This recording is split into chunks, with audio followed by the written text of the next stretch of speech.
This is Find Your Dream Job, the podcast that helps you get hired, have the career you want, and make a difference in life. I'm your host, Mac Pritchard. I'm also the founder of Mac's List. It's a job board in the Pacific Northwest that helps you find a fulfilling career. One of the best ways to get good at job hunting is to talk to people who do it well. That's why once a month, I interview a Mac's List reader who found a job they love. Our guest today is Mitch Kutin. He's a recruitment specialist at the University of Oregon. Changing careers can be daunting, especially during uncertain times. In a story you can find on the Mac's List website, Mitch shares how he turned a pandemic pivot into a new career in recruiting. Mitch joins us today to talk about how he made this switch, the strategies that helped him land the job, and the lessons he learned along the way. Well, Mitch, why do you love your job? I work at the University of Oregon. Go Ducks. I love my job because the team that I have found myself on is just one of those special units that I feel is so difficult to know you're going to step into, although I had very good feelings through the recruiting process. We do, I think, an extraordinary job at keeping the team feeling like a team, being a cohesive unit as we work together to cover all the facets of HR, payroll, and business ops. An example of this, our director, Courtney, has us do in-person weekly meetings on Wednesdays. We start these meetings off by going over our core values, kind of giving people just shout outs and kudos for doing well at exemplifying those values that we as a team really hold centered to how we're doing our work. It's a practice that I take notes on the culture management because it shouts out your personal successes, but always in collaboration with either a partner unit we're working with, frequently team members who we're working with on specific projects, and doing it in person. I have just found to be so good at reinforcing the team building component, the good culture component, and brings us into a space where, you get better the longer you're in that space. But like after a full year of being with the university, like you can really see how, we around the team that I'm on all have good ideas of the work we do with each other, the work our colleagues do, and it's a very comfortable, very successful team environment to get to work on. And I could not be happier with where I landed for my job search. Well, terrific. Congratulations. And you came to this work after a career pivot during the pandemic, Mitch. What was the hardest part about making that change? Oh, wow. So I think it's a two-front answer. There was the hardest part about stepping away from what I was doing before. I was the operations manager of a Ninja fitness gym. It's a small mom and pop style fitness location, and you really get to know the members. 400 people coming in and out, taking classes, doing private training, and you have a really solid relationship with the community around you, especially as the operations manager overseeing all of the physical training. So leaving that was difficult. There was a real, season of my life that I loved, and stepping away from it was intentional, important, the right decision, but not without, the meaning and thoughtfulness that should come with that kind of a goodbye. Going from a professional position where you are on your feet, overseeing training, obstacles being built, overseeing literal obstacles being built, and all the administrative obstacles, especially during the COVID pandemic, to a position where you're then sitting at a desk or standing at a desk. Luckily, I've always had a sit stand, looking at spreadsheets, going from how do I phrase something to a customer on the fly in a in-person interaction to having most, maybe half the interactions you have as a recruiter being written, having to, watch for email tone, kind of getting into that new at least new for me, transition to professional language, professional tact, some office politics. I think, just comes with the territory that you're in the space together and you have to know how to navigate that. I think that transition was almost a coming of age for me professionally. It went from a role that I was so comfortable in. I had borderline created the operations manager role for myself to filling shoes that were outlined by somebody else with an expectation that was at the time still being created. I love being able to create positions that I've stepped into, but recruiting and being a professional recruiter on an HR team comes with a whole host of how-tos that you grow into if you didn't go to school for something like that. So you're at the University of Oregon now, Mitch. How did you find your current job? So I was with the nonprofit that I first started as a recruiter with for about 2.5 years. I had a brief amount of time with another company. I had hit the point with the first organization where I love the people I worked with. I really loved the team and the work I did, but there wasn't any upward mobility left in the role. I had, I think, learned everything I was going to learn there, and it was time for me to just step away and find some new opportunities and, really step into a larger pond. The next organization I won't take too much time with. It just, sometimes you roll the dice and it's not a good fit. It taught me a lot about how somebody on the job hunting side of, the recruiting cycle should really put the time and effort to research a company, the culture. And even if a position looks like a really good position, having the confidence that you are going to be a good fit with the team you've been talking to through the recruiting process, I think can save a lot of time and effort and maybe some painful realizations later. Just culture fit is important and it can really play into job satisfaction. Uh, Kind of taking just the briefest pause from job hunting and then getting right back to, thinking there'd be a better fit for me somewhere else. The challenges I encountered were, by and large, like that daunting new age numbers game that we all play in so many places.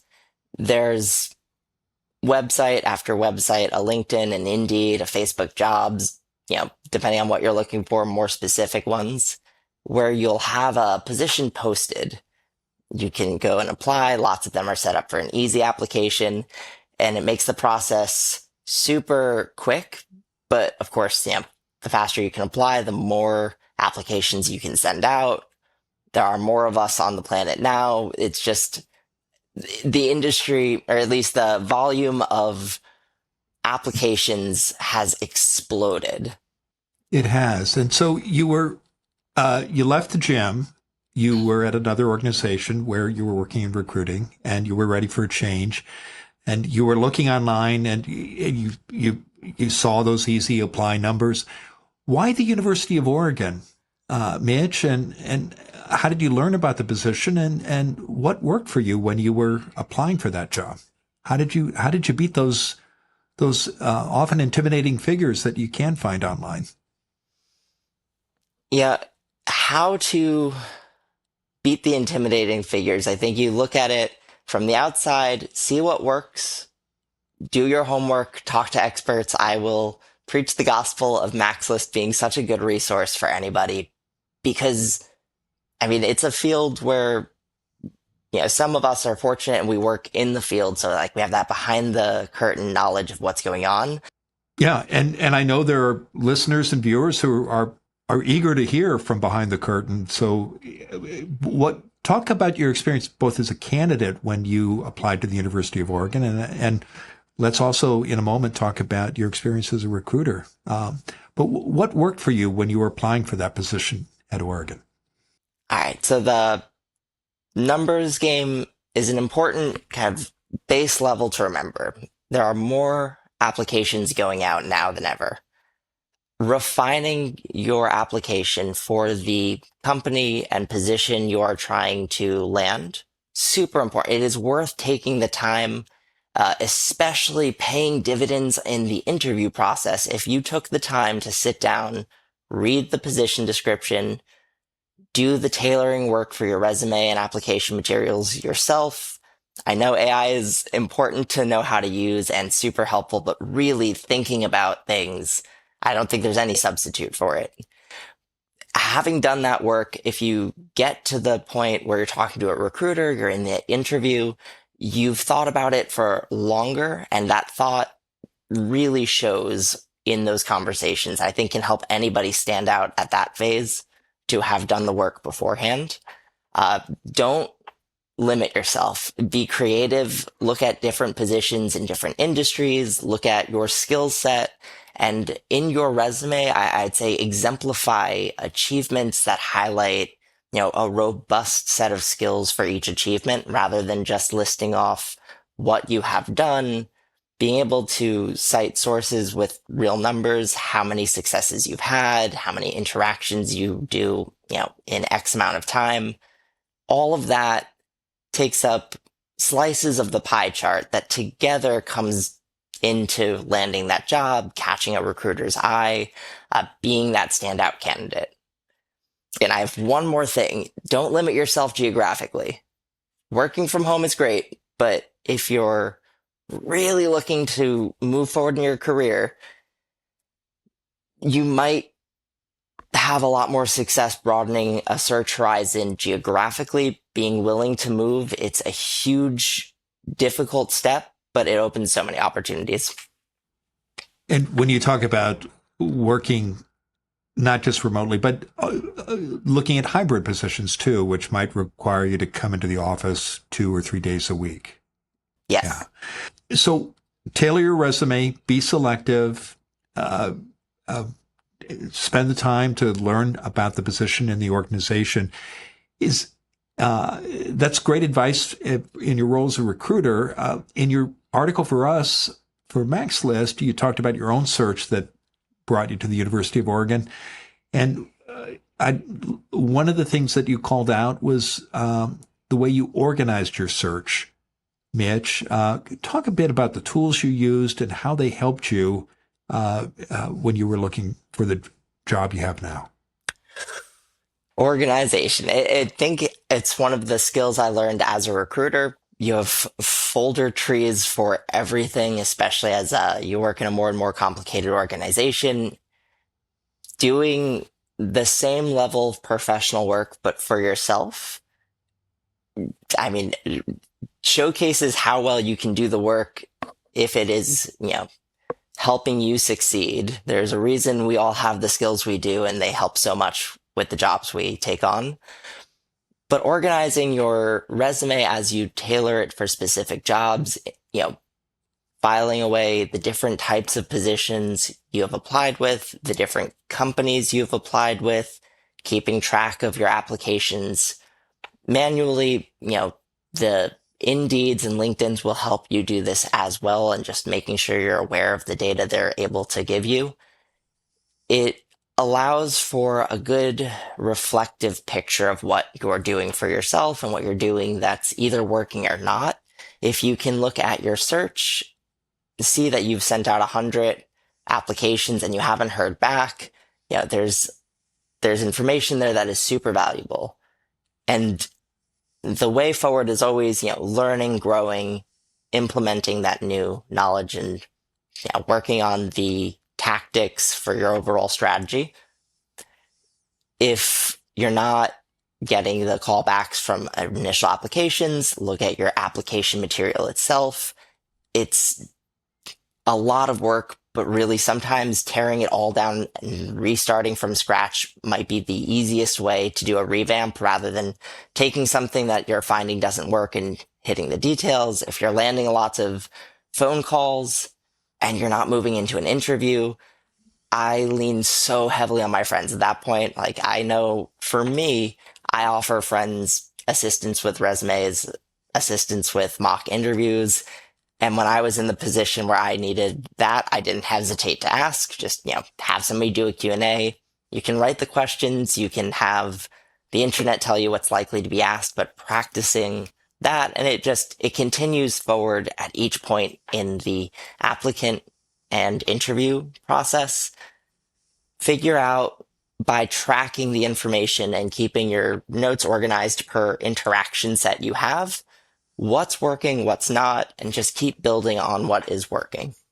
Well, it's been a great conversation, Mitch. Now tell us, what's your number one job hunting tip? Oh, the number one job hunting tip has to be persistence. It all floats back to the numbers game. We live in such a high volume age. The age of information has all sorts going on. And to be able to just